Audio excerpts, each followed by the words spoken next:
The first week of 2025 is in the books, and statistically, 23% of people would have failed their New Year's resolutions by now. That stat rises to 33% by the end of this month, and come April, half of the people who set up New Year's resolutions will fail.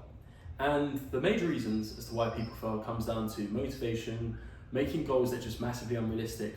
But my belief as to why the number one reason as to why people fail their New Year's goals comes down to not setting out a clear enough plan.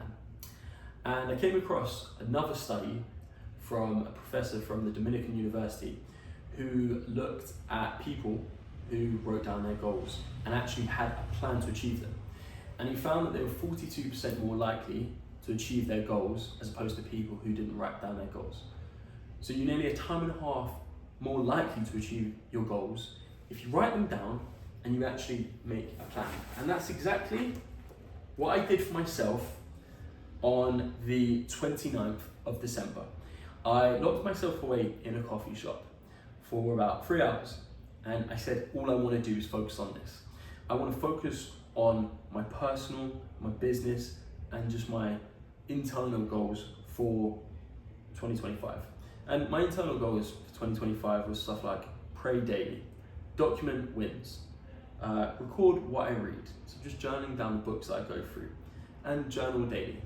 And I kid you not, and I swear, that COVID, the pandemic, 2020, was one of the best years of my life. And I know there's a lot of people who experience misfortune, but it really got me to work on myself and really got me to think about personal development.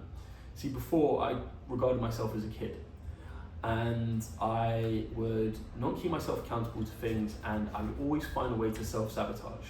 I would always find a way that whenever I got an okay grade at school or uni, to reward myself with maybe going out, or just saying, I can play PlayStation for a bit longer, or I can just fuck around because, hey, this isn't me, I've overachieved now, and that's it, I should be content at this level. And the biggest change that I've made in the last few years is just having non-negotiables, having things that I do on a day-to-day basis that I routinely make sure I get done. For me, it's reading 10 pages of a non-fiction book every single day. It's doing 100 press-ups. It's meditating daily. It's now cold showering. And this is something I actually got from James Clear, the author of Atomic Habits. It's called habit stacking.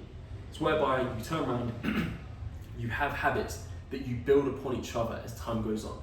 See, if on January 1st, you set up this massive list that you said, I'm going to turn around and do 5 different things from January 1st, how do you expect yourself to go from a mindset on December 31st of doing all of these things that contrary to what you're doing to doing all of these things that are the exact opposite? It doesn't make sense. It's about building things up slowly. And no matter what your goals are, your goal could be to lose 10 kilos by the end of the year.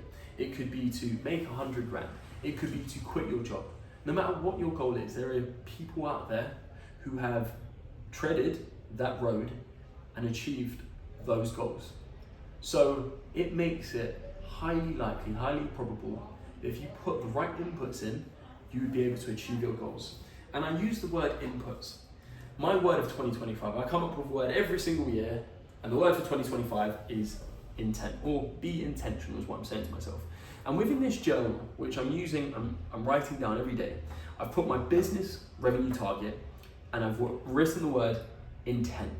And I literally write down exactly what I've done work-wise, the key things that I'm doing to grow my business, the things that I'm doing exercise related, because that's a really important element of my life, and any bonus things that I've done in the day, whether that's buying something for a homeless person, whether that's helping a mother across the street with a buggy, just small things that I can look back and say, you made a slight small impact, not just for yourself, but for the world. And I'll actually tell you a few of my accountabilities, my intentional inputs for 2025, because not is that only gonna have and help me keep intrinsic accountability. Now I'm gonna get external accountability from you. And actually documenting, recording YouTube videos like this weekly, or 4 videos a month is my goal. That's one of the goals that I have for 2024, 4 YouTube videos every single month. Other ones, I've broken them down more into a daily goal. So one is to exercise 5 times per week.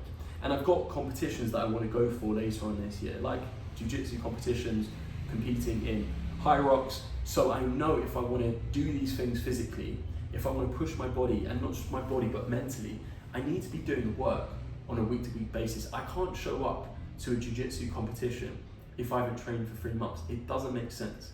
And equally, I've got things with regards to my business. I've got revenue targets that I want to hit. And I know that if I want to hit these revenue targets, I need to put the right inputs in. It's all well and good to set these targets, these abstract targets. And there's actually science, there's studies that show that we get the same dopamine releases from talking about our goals as we do from achieving them. And that's the big problem with people, is that we routinely talk about our goals. Whereas if we were to write them down and we actually made a plan to achieve them, we'd be far more likely to achieve them.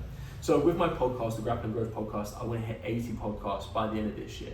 So I believe we've recorded 45 so far, so it's 35 podcasts in the next 12 months. I want to send out 2 emails per week to my email list. I want to post 3 times per week on Instagram. And the thing is, and those are a few of the goals. I won't go into all of my goals, but me saying that to you, it sounds so stupidly simple to achieve. And one thing I did when I was going through all of this is I sat down on Excel and I made an intent planner for 2025, which you can actually have. It's linked at the bottom of this video completely for free, because hopefully it'll help you achieve your goals. But what was important about this intent planner is it has columns whereby I can jot in if I've actually hit what I want to hit every single day. And then it has a percentage calculation at the end to work out how many of these goals I've hit. So I've got 8 things that I want to do on a daily basis. If I hit half of them, that's 50%. If I hit 6 of the 8, that's 75%. But then I can look at that aggregate at the end of the year. I can look at it on a month-to-month basis, and I can kind of take the Arnold Schwarzenegger approach of jotting down, journaling down what I was eating, what I was lifting, how I was training, how I was sleeping. And then I can look at that when I'm not feeling great, when things aren't going too well, and I can see, all right, February 2025, I had a really good month business-wise. I felt really good in myself. What was I doing? Because the thing about us as humans is that we ebb and flow. We go through emotional states. Life is good, life is bad, something happens. We have unchosen suffering. We might injure ourselves. Something might happen to someone in our family, things that we can't control. And I found that the biggest thing that I've done in the past to help me stay consistent is being intentful, is keeping it accountable. So I hope you find this video valuable. I hope it gets you a bit more intentional, a bit more accountable to your 2025 goals. Thank you, and I'll see you soon.